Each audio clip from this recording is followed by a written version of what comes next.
നമ്മളിന്ന് വന്നിട്ടുള്ളത് നമ്മളെ പുലിക്കയത്താണ്, കോടഞ്ചേരിയുള്ള കയാക്കിംഗ് ചാമ്പ്യൻഷിപ്പ് കാണാൻ വേണ്ടിയിട്ടാണ് വന്നത്. Malabar river festival 2024 international white water kayaking ഫെസ്റ്റിവലാണ് ഇവിടെ നടന്നുകൊടുക്കുന്നത്. ജൂലൈ 25 മുതൽ 28 വരെയാണ് ഇവിടെ പരിപാടി നടക്കുന്നത്. നമ്മളതിൻ്റെ ഉദ്ഘാടന ദിവസമാണ് 25-ാം തീയതിയാണ് നമ്മൾ പുലിക്കയത്ത് വന്നിട്ടുള്ളത്. ഒരുപാട് വിദേശ താരങ്ങളും ഇന്ത്യൻ താരങ്ങളുമായിട്ട് ഒരുപാട് ആൾക്കാർ അണിനിരക്കുന്ന ഒരു അടിപൊളി കിണ്ണം കെട്ടിയ പരിപാടിയുണ്ട്. അപ്പോൾ നമ്മൾ ഉദ്ഘാടനം ചെയ്യാൻ വരുന്നത് നമ്മളെ കലക്ടർ ബ്രോ ആണ് വന്നുകൊണ്ടിരിക്കുന്നത്. ഇതേപോലെ ചെണ്ടമേളം കാര്യങ്ങളൊക്കെ ഉണ്ടായിരുന്നു. ചെണ്ടമേളമല്ല, അതിൻ്റെ എന്താ പറയുക, ബാൻഡ്, അത് തന്നെ. അപ്പോൾ കലക്ടർ വന്ന ഉദ്ഘാടനത്തിന് വന്നിട്ടുണ്ട്.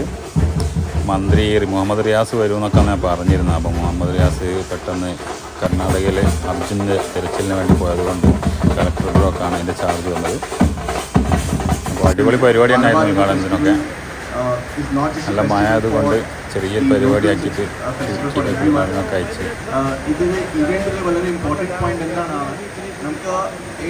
അതിന് ശേഷം നമ്മൾ ആദ്യം തന്നെ ഒരു കണ്ടൊരു അടിപൊളി കയാക്കിങ് കണ്ടത് കണ്ടോളി പരിപാടി. നല്ല കുത്തിയൊലിച്ചാടുന്ന അടിപൊളി വെള്ളച്ചാട്ടം തന്നെയാണ് കേട്ടോ ഇപ്രാവശ്യമുള്ളത്. നല്ല ഡേഞ്ചർ പരിപാടിയാണ് ഇപ്രാവശ്യത്തെ കയാക്കിങ് ആണ്. കഴിഞ്ഞ വർഷത്തെക്കാട്ടിൽ ഒരുപാട് വെള്ളവും ഒഴുക്കും കുത്തൊഴുക്കും കൂടുതലല്ലേ. അടിപൊളി സ്ഥലത്ത് തന്നെ കേട്ടോ പരിപാടി ഇപ്രാവശ്യം. ഒരാൾ ബസ്സിട്ട് ഒരാൾ വന്നുകൊണ്ടിരിക്കുന്നുണ്ട്. ഓ ഭയങ്കര ഡേഞ്ചർ ചുയി തന്നെ പെട്ടോ. അതല്ല പോയിട്ടോ അടിയിൽ പോവാണേ. ഓ കുടുങ്ങിപ്പോയിട്ടോ അയാൾ അതിൻ്റെ ഉള്ളിൽ. അതിൻ്റെ തല കുത്തനെ കിടക്കുന്നത് ഇപ്പോൾ. വന്ന് ഓ റെഡി ഓക്കെ. ഭയങ്കര ഡേഞ്ചർ അതാ പോയിക്കുന്നത്, പിന്നെയും പോയിക്കുന്നത്. ഓ അതായത് ഭയങ്കര ഡേഞ്ചർ പരിപാടി തന്നെയാണ് കേട്ടത്. ഒരുപാട് ശ്രദ്ധിച്ച് നല്ല പരിശീലനവും കാര്യങ്ങളൊക്കെ വേണ്ട ഒരു അഡ്വഞ്ചർ പരിപാടി തന്നെയാണ് കയാക്കിങ് പറയുന്നത്. എന്താ വെച്ചാൽ അത്രയും ഒഴുക്കുള്ള വെള്ളമാണ്. ഒരുപാട് പാറക്കെട്ടുകളും കാര്യങ്ങളും നമ്മൾ ഇവിടുത്തെ ആൾക്കാരൊന്നും അല്ലല്ലോ അറിയണമെങ്കിൽ.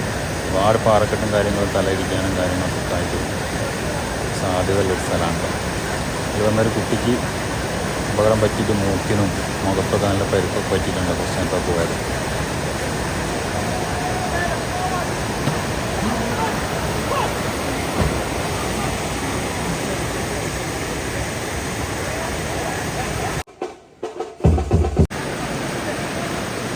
ഇതൊക്കെ അതിൻ്റെ വളണ്ടിയേഴ്സ് ആട്ടോ. വിളിച്ചു പോയി എന്തെങ്കിലും അപകടം പറ്റിയാലോ കാര്യങ്ങളൊക്കെ അവരെ രക്ഷിക്കാനും കാര്യങ്ങൾക്കൊക്കെ വേണ്ടിയിട്ട് വെച്ച ആൾക്കാരാണ്. ഒരുപാട് കാണികളുണ്ട്. നല്ല കോരിച്ചെരിയുന്ന മഴയാണെങ്കിൽ ഒത്തിരി ആൾക്കാർ കാണാനും വേണ്ടി വന്നിട്ടുണ്ടായിരുന്നു. കയാക്കർമാരൊക്കെ ഒരുപാട് റെഡിയായി നിൽക്കാനോ മത്സരത്തിന് വേണ്ടിയിട്ട് വിദേശ താരങ്ങൾ ഒരുപാടുണ്ട്. ആണുങ്ങളായാലും പെണ്ണുങ്ങളായാലും ഒരുപാട് താരങ്ങൾ 13ഓളം വിദേശ താരങ്ങൾ വന്നിട്ടുണ്ടെന്നാണ് പറഞ്ഞിട്ടോ.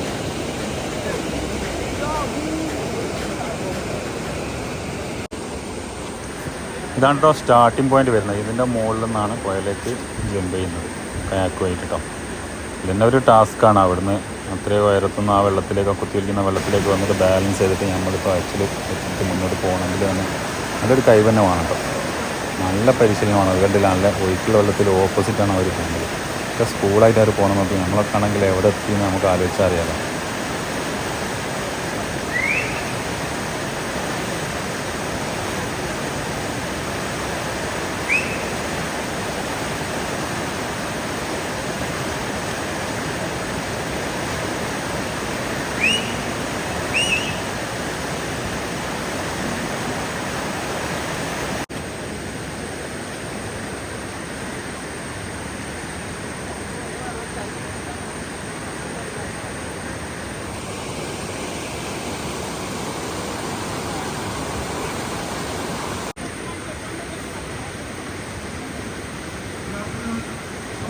അപ്പോൾ ഇങ്ങനെ കേട്ടോ ചാടുന്നത്. ആ കണ്ടില്ലേ, ചാടിയതാ ആ നേരെ ക്രോസ് ചെയ്ത് അവിടെ പോയിട്ട് അവിടെ റൗണ്ട് ചെയ്തിട്ട് ആ പുഴയിൽ തൂക്കിയിട്ടുള്ള കാര്യങ്ങളൊക്കെ ഉണ്ടല്ലോ, അതിനിങ്ങനെ റൗണ്ട് ആയി ഏറോ മാർക്കിനനുസരിച്ച് ഇങ്ങനെ റൗണ്ട് ചെയ്തിട്ട് വേണം മാറി വരാൻ. ഓരോ ഭാഗത്തും കണ്ടോ ഓരോ ഏറോ വെച്ചിട്ടുള്ളത്. കണ്ടില്ലേ, തൂക്കിയിട്ട് കണ്ടില്ലേ. അതിൻ്റെ അതിലുള്ള ഏരോൻ്റെ കൂടെ തന്നെ അതേപോലെ അങ്ങനെ കറങ്ങിയിട്ട് വേണം പോകാൻ. ഇപ്പുറത്തെ സൈഡിൽ കൂടി ക്രോസ് ചെയ്ത് കഴിഞ്ഞാൽ ഫൗളാണ് കേട്ടോ. ആ ഏറോ പോണ ഭാഗത്തൂടെ തന്നെ ക്രോസ് ചെയ്യണം. ഇത് ഡേഞ്ചർ കേസ് തന്നെയാണ്. നല്ല പ്രാക്ടീസ് വേണം കേട്ടോ. അത് പഠിക്കണമെങ്കിൽ നല്ല ആവതും വേണം. നല്ല ജിമ്മന്മാർക്ക് തന്നെ അതൊക്കെ നടക്കുള്ളൂ. പോണ കണ്ടില്ല, എന്തൊരു റിസ്ക്കുള്ള പരിപാടിയാണ്.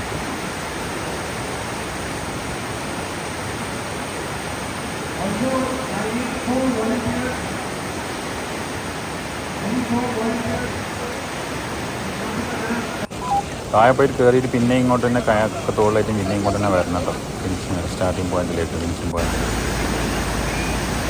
അടുത്ത ആൾ പോകേണ്ടതാ. അതൊന്നും ടച്ച് ചെയ്യാൻ പറ്റില്ല. അതാ വീണത്. ആ പാറൻ്റെ ഉള്ളിലാണല്ലോ വീണത്. ഒന്നും പറ്റിയില്ല. അതാ പോയിരുന്നത്. എത്ര പെട്ടെന്നാണ് അറിയാമല്ലോ എണീറ്റ് വരുന്നത്. അങ്ങനെ അതിനൊരു നല്ലൊരു പരിശീലനം അതിന് തന്നെ വേണം. ഞാൻ മുന്നിൽ കഴിഞ്ഞ് കഴിഞ്ഞാൽ നേരെ ഓപ്പോസിറ്റായിട്ട് വന്ന് പൊന്താൻ വേണ്ടിയിട്ട്.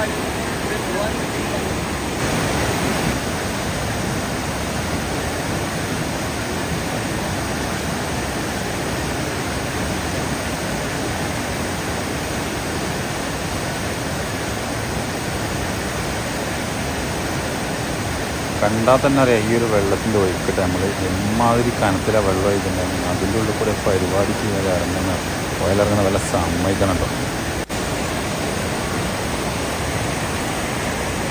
ഇപ്പോൾ വീഡിയോ ഒക്കെ കണ്ട് ഇഷ്ടപ്പെട്ടെന്ന് വിചാരിക്കുന്നു.